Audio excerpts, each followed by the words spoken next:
창세기 21장. 주께서 말씀하신 대로 사라를 돌보셔서 사라에게 약속하신 것을 그대로 이루어 주셨다.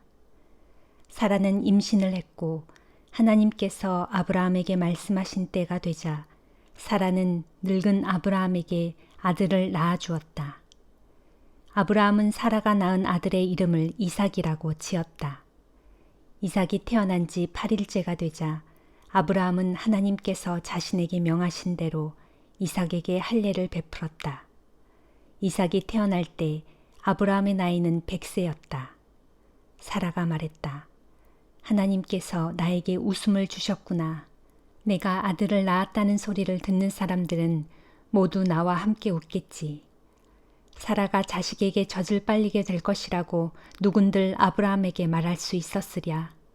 하지만 아브라함이 그토록 늙은 나이인데도 나는 그이의 아들을 낳게 되었구나. 아이가 자라 젖될 때가 되었다. 이삭이 젖되던 날 아브라함은 큰 잔치를 베풀었다. 그런데 사라가 보니 이집트 여인 하갈이 낳은 이스마엘이 자기 아들 이삭을 놀리고 있었다. 사라가 아브라함에게 말했다. 저 계집종과 그 아들 녀석을 쫓아버리세요. 내 아들 이삭이 차지해야 할 유산을 그 계집종의 자식과 나누어 가지게 할 수는 없어요. 그 말에 아브라함은 무척 괴로웠다. 아브라함에게는 하갈이 낳은 아들도 자기 자식이기 때문이었다. 하나님께서 아브라함에게 말씀하셨다.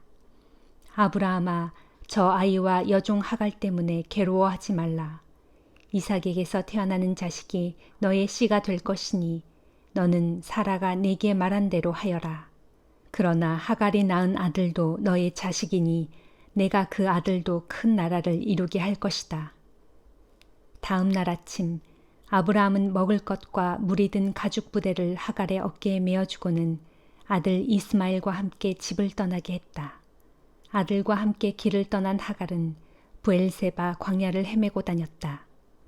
가죽 부대에 들어있던 물이 다 떨어지자 하갈은 덤불 밑에 자식을 놓아두고는 자신은 화살이 날아가는 거리만큼 혼자 떨어져 주저앉아 목 놓아 울면서 말했다. 아이가 죽어가는 꼴을 차마 볼 수가 없구나. 하나님께서 그 아이의 우는 소리를 들으셨다.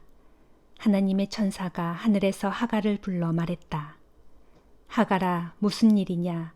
두려워하지 말라. 하나님께서 내 자식이 우는 소리를 들으셨다. 너는 어서 일어나 이스마엘을 일으켜 세우고 그 아이를 다독여 주어라. 내가 내 아들의 후손들로 큰 나라를 이루게 하겠다. 하나님께서 하갈의 눈을 열어주시니 샘이 하갈의 눈에 띄었다. 하갈은 달려가서 가죽 부대에 물을 가득 담아 가지고 돌아와 그 물을 이스마엘에게 먹였다. 이스마엘이 자랄 때 하나님께서 그 아이를 지켜주셨다. 이스마엘은 광야에서 살았고 자라서 활 쏘는 사람이 되었다. 이스마엘이 바란 광야에서 살 때였다. 그의 어머니 하갈이 이집트 여인을 데려와 이스마엘에게 아내로 맡게 했다.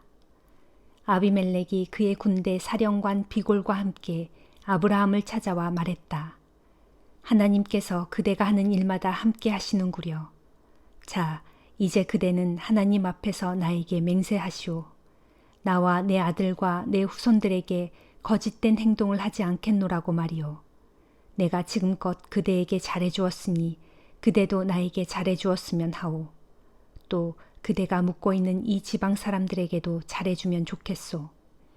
아브라함이 대답했다. 좋소, 맹세하겠소. 그러면서 아브라함은 이전에 아비멜렉의 종들이 자신의 우물을 빼앗아 차지한 일에 대하여 아비멜렉에게 항의했다. 아비멜렉이 말했다. 누가 그런 짓을 했는지 나는 알지 못하오. 그대도 그런 일이 있었다는 것을 나에게 말한 적이 없고 나도 지금까지 그런 사실을 듣지 못했소. 아브라함은 양과 소를 끌고 와 아비멜렉에게 주었다. 그리고 두 사람은 서로 언약을 맺었다. 아브라함이 자기 양떼 가운데 새끼 암양 7마리를 따로 떼어 놓자 아비멜렉이 아브라함에게 물었다. 어쩐 일로 그대는 새끼 암양 7마리를 따로 떼어 놓는 거요? 아브라함이 대답했다. 이 암양 7마리를 받아주시오. 내가 이 우물을 팠다는 증거로 이 암양 7마리를 드리겠소. 그 두 사람이 그곳에서 맹세를 하였으므로 아브라함은 그곳을 브엘세바라고 불렀다. 브엘세바에서 언약을 맺은 후 아비멜렉과 그의 군대 사령관 비골은 블레셋 사람들이 사는 땅으로 돌아갔다. 아브라함은 브엘세바에 에셀나무를 심고 거기에서 영원히 살아계시는 주 하나님의 이름을 부르며 예배를 드렸다. 아브라함은 오랫동안 블레셋 사람들의 땅에서 살았다. 마태복음 20장. 하늘나라는 또 이렇게 비유할 수 있다. 어느 이른 아침 포도원 주인이 자기 포도원에서 일할 일꾼을 구하려고 나갔다.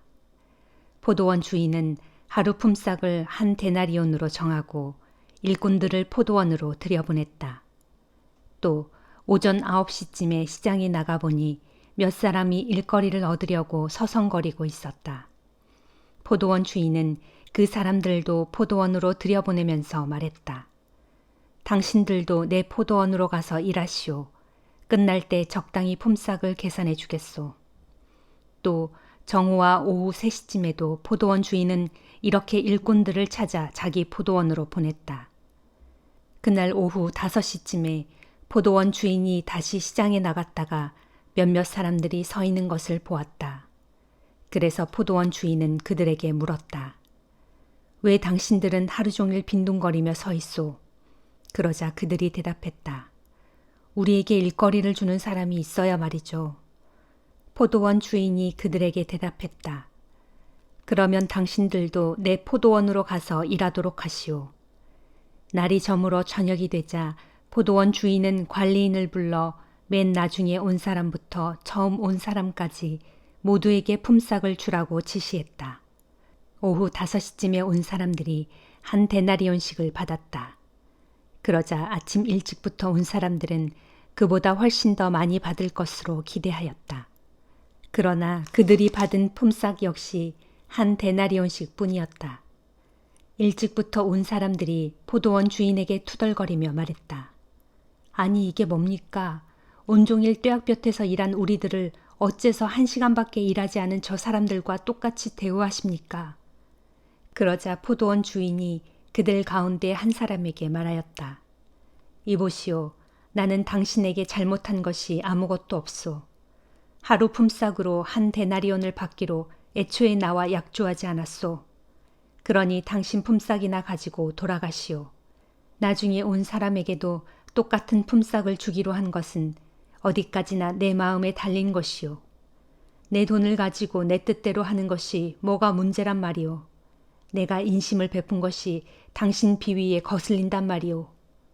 이와 같이 나중된 사람들이 먼저 되고 먼저 된 사람들이 나중될 것이다. 예수께서 예루살렘으로 올라가시는 길에 12제자를 가까이 따로 불러 예루살렘에서 자기에게 일어날 일들을 말씀하셨다. 보아라, 이제 나는 대제사장들과 율법 교사들의 손에 넘겨질 것이다.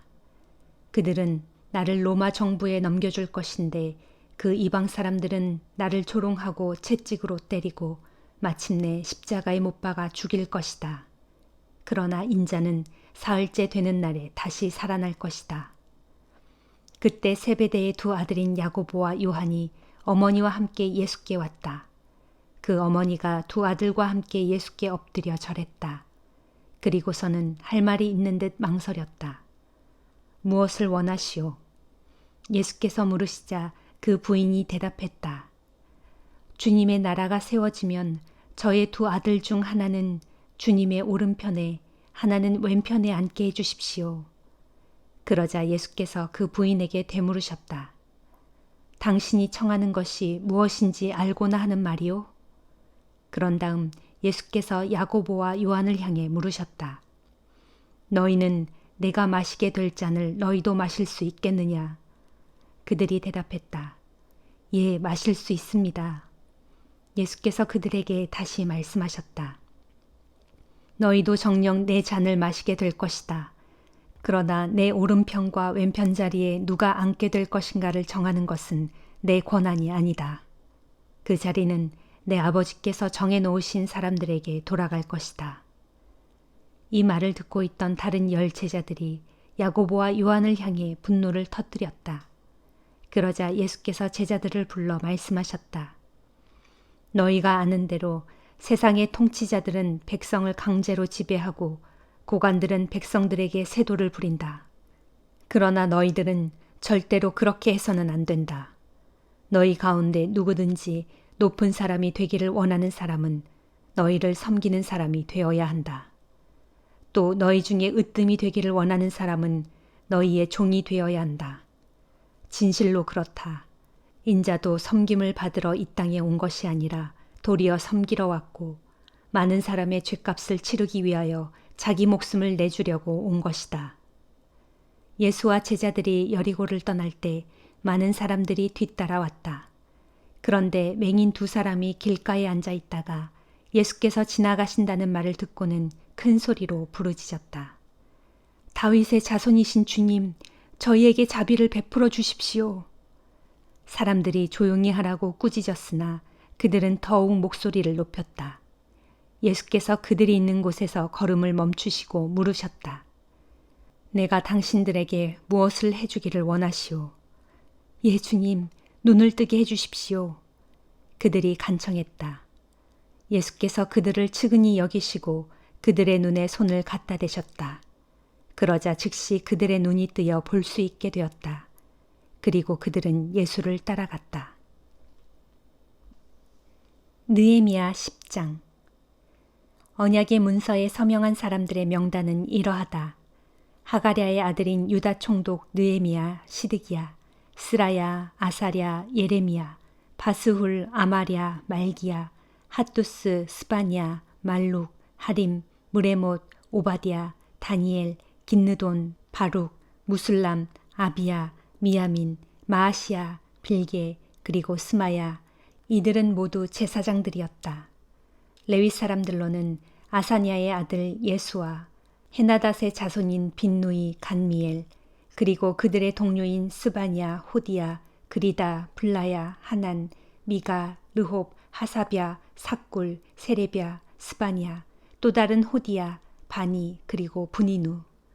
백성의 지도자로는 바로스, 바한모압, 엘람, 사뚜, 바니, 분니, 아스갓, 베베, 아도니야, 비그웨, 아딘, 아델, 히스기야, 아술, 호디야, 하숨, 베세, 하립, 아나돗, 노베, 막비아스, 무술람, 헤실, 무세사벨, 사독, 얏두아, 블라디아, 하난, 아나야, 호세야, 하나니야, 하숲, 할르에스, 비라, 소백, 루훔, 하삼나, 마아세야, 아히야, 하난, 아난, 말룩, 하림, 그리고 바하나.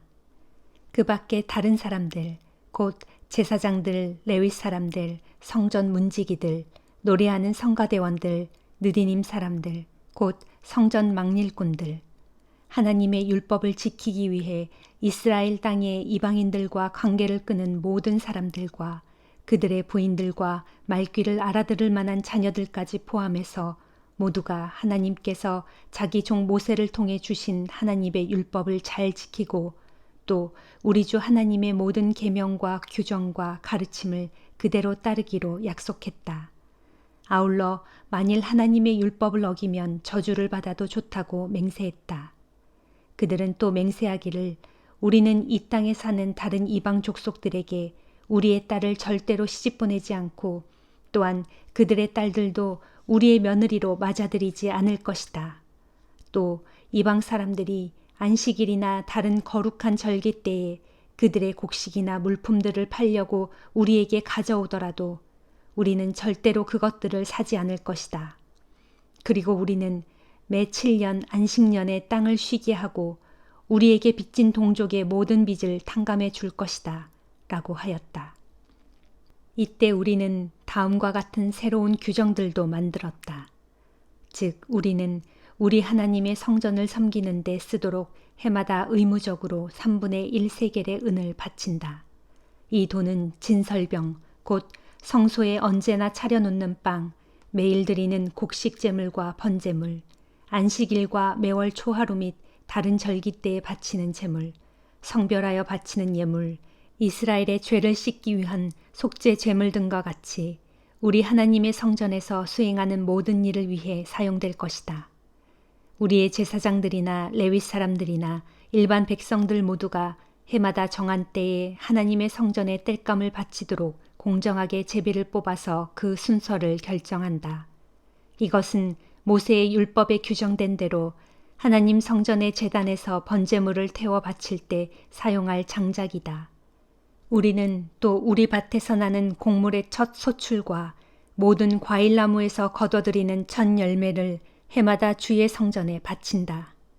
또 율법에 기록된 규정대로 우리는 우리의 첫 아들들과 우리 가축의 처음 난 것, 곧 소, 양, 염소의 첫 새끼를 우리 하나님의 성전으로 데려가서 하나님의 성전을 섬기는 제사장들에게 맡긴다. 우리는 또 해마다 첫 수확한 밀가루와 온갖 과일들과 새 포도주와 기름을 제사장에게 바쳐서 하나님의 성전 창고에 가져다 놓는다. 그리고 밭에서 나는 곡식들 중 10분의 1은 레위 사람들의 몫으로 레위 사람들은 우리의 모든 성읍에서 그 11조를 거두어 드린다. 레위 사람들이 11조 곧 10분의 1을 거두어 드릴 때는 아론의 자손인 제사장 한 사람을 동행해야 한다. 그리고 레위 사람들이 거두어 드린 11조 중에서 다시 10분의 1을 떼어서 하나님 성전 창고의 여러 방에 갖다 두어야 한다. 또 레위 사람들과 이스라엘 백성들도 자신들이 바치는 곡식과 새 포도주와 기름을 하나님 성전 창고의 여러 방에 가져다 놓아야 한다. 그 창고의 방들은 하나님 성전에서 사용되는 모든 거룩한 기구들이 보관되는 곳이며 또한 제사장들과 성전 문지기들과 노래하는 성가대원들이 머무를 때 사용되는 곳이다. 이렇게 함으로써 우리는 하나님의 성전을 결코 소홀히 하지 않을 것이다. 사도행전 20장. 소란이 진정되자 바울은 제자들을 불러 격려한 뒤 작별 인사를 하고는 마케도니아를 향해 떠났다. 바울은 마케도니아 지방의 여기저기를 두루 돌아다니면서 형제들에게 여러모로 격려의 말을 해주었다. 그리고 마침내 바울은 헬라에 이르렀다. 거기에서 바울은 석 달을 지냈다. 석 달 후 바울은 헬라에서 배를 타고 수리아로 건너가려 했지만 유대인들이 자기를 해치려는 음모를 꾸미고 있다는 것을 알아차렸기 때문에 마케도니아 지방을 거쳐 돌아가기로 결정하였다. 그때 바울과 동행한 사람들은 베레아 사람인 브로의 아들 소바더, 데살로니가 사람인 아리스다고와 세군도, 더베 사람인 가이오와 디모데, 그리고 아시아 지방 출신인 두기고와 드로비모였다. 이들은 드로아에 앞서가서 우리 일행을 기다리고 있었다. 우리는 무교절이 끝난 후 헬라 북쪽의 빌립보에서 배를 타고 갔는데 닷새 후에 드로아에서 다른 일행과 합류한 후 거기에서 일주일을 지냈다. 안식일 다음 날 우리 일행은 함께 식사를 하려고 모였다. 그때 바울이 설교를 했는데 이튿날 떠나기로 되어 있어서 바울은 밤늦게까지 이야기를 계속했다. 우리가 모인 위층 방에는 등불이 많이 켜져 있었다. 그런데 바울의 설교가 길어지자 창문에 걸터 앉아 있던 유두고라는 청년이 졸음을 이기지 못하고 깊이 잠을 자다가 그만 위층에서 떨어지고 말았다. 사람들이 달려가 그를 일으켰으나 유두고는 이미 죽어 있었다. 그때 바울이 내려가서 그 청년 위에 엎드려 그를 팔로 껴안고 말했다. 여러분, 걱정하지 마십시오. 이 사람은 다시 살아났습니다. 그러고서 바울은 다시 위층 방으로 올라가서 빵을 떼어 함께 나누어 먹고는 날이 새도록 오래 이야기하다가 새벽이 되어서야 길을 떠났다. 사람들은 살아난 그 청년을 데리고 집으로 돌아가면서 모두가 큰 위로를 받았다. 우리는 드로아에서 배를 타고 바울보다 먼저 앗소로 갔다. 바울은 우리에게 배편을 주선해준 후 자신은 걸어서 앗소로 갔다. 앗소에서 바울과 합류한 우리는 다 함께 배를 타고 미둘레네로 갔다. 이튿날 우리 일행은 그곳을 출발하여 기오 맞은편에 이르렀고 그 다음 날에는 사모에 들렀다. 우리가 사모를 떠나 밀레도에 도착한 것은 그 다음 날이었다. 이때 바울은 가능한 한 오순절까지는 예루살렘에 도착하려고 급히 서두르고 있었다. 그래서 바울은 아시아 지방에서 지체하지 않으려고 에베소에는 들르지 않을 작정이었다. 밀레도에 닿자 바울은 사람을 보내어 에베소 교회의 장로들로 하여금 자기에게 오도록 전가를 보냈다. 에베소 교회의 장로들이 도착하자 바울이 그들에게 말했다. 여러분은 내가 아시아에 첫 발을 들여놓은 그날부터 오늘까지 여러분과 함께 어떻게 지내왔는지를 잘 알고 계십니다. 나는 모든 겸손과 많은 눈물로 주님을 섬겨 일해왔습니다. 유대인들이 나를 해치려고 음모를 꾸민 일이 한두 번이 아니었습니다. 그러나 나는 여러분에게 도움이 될 만한 것이라면 어떤 것이든지 조금도 주저하지 않고 대중 앞에서나 여러분의 가정에서 진리의 말씀을 가르쳐 왔습니다. 나는 유대인이든 헬라인이든 모두가 회개하고 오직 우리 주 예수 그리스도를 믿어야 한다는 한 가지 사실만을 강조했습니다. 이제 나는 거역할 수 없는 성령의 강한 힘에 이끌려 예루살렘으로 올라갑니다. 거기서 무슨 험한 일이 나를 기다리고 있는지 나는 잘 모릅니다. 다만 한 가지 내가 아는 것은 내가 가는 도시마다 투옥과 고난이 기다리고 있다는 것을 성령께서 내게 알려주신다는 사실입니다. 그러나 주 예수께서 내게 맡기신 이 일, 즉 하나님의 은혜와 사랑의 복음을 다른 사람들에게 전하는 이 일을 완수할 수만 있다면 나는 내 목숨이 조금도 아깝지 않습니다. 지금까지 나는 여러분을 찾아다니면서 하나님의 나라를 전파하고 가르쳐 왔습니다. 그러나 이제 여러분은 내 얼굴을 다시는 보지 못하게 될 것입니다. 그러므로 나는 이 자리에서 여러분에게 분명히 말해둡니다. 앞으로 여러분 가운데 누가 복음에서 떠나 멸망에 빠진다고 해도 그것은 내 책임이 아닙니다. 나는 조금도 망설이지 않고 여러분에게 하나님의 모든 말씀을 남김없이 모두 선포했기 때문입니다. 이제 여러분은 항상 깨어 있으면서 성령께서 여러분에게 맡겨주신 양떼를 잘 돌보십시오. 성령께서는 여러분을 감독으로 세우셔서 하나님께서 자기 독생자의 피로 값을 치르고 사신 교회를 돌보게 하셨습니다. 내가 떠난 후에 사나운 이리 때와 같은 거짓 교사들이 나타나서 양떼들을 마구 해칠 것이고 여러분 중에서도 진리를 왜곡시키는 자들이 나타나서 자기를 따르라고 할 것입니다. 모두 정신을 바짝 차리십시오. 내가 여러분과 함께 보낸 그 3년을 잊지 마십시오. 내가 밤낮으로 여러분을 보살피고 또 여러분을 위해 흘린 나의 많은 눈물을 꼭 기억하십시오. 이제 나는 하나님과 그분의 은혜로운 말씀에 여러분을 온전히 맡깁니다.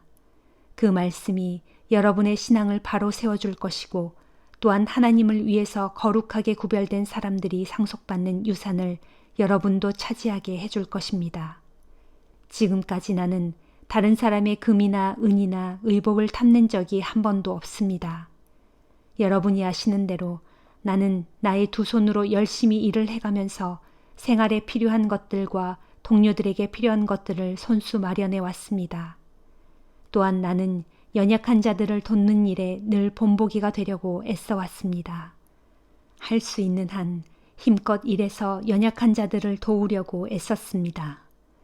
이처럼 내가 본을 보였으니 여러분도 주는 것이 받는 것보다 복이 있다라고 하신 주님의 말씀을 기억하면서 마땅히 연약한 자들을 힘껏 도와야 할 것입니다. 말을 마치고서 바울은 무릎을 꿇고 장로들과 함께 기도를 드렸다. 에베소 교회의 장로들은 작별을 슬퍼하면서 모두가 크게 소리내어 울면서 바울의 목을 끌어안고 입을 맞추었다. 다시는 자기 얼굴을 보지 못하게 될 것이라는 바울의 말에 장로들은 몹시 가슴이 아팠다. 그들은 무척 슬퍼하면서 배 타는 곳까지 바울을 전송하였다. 아멘.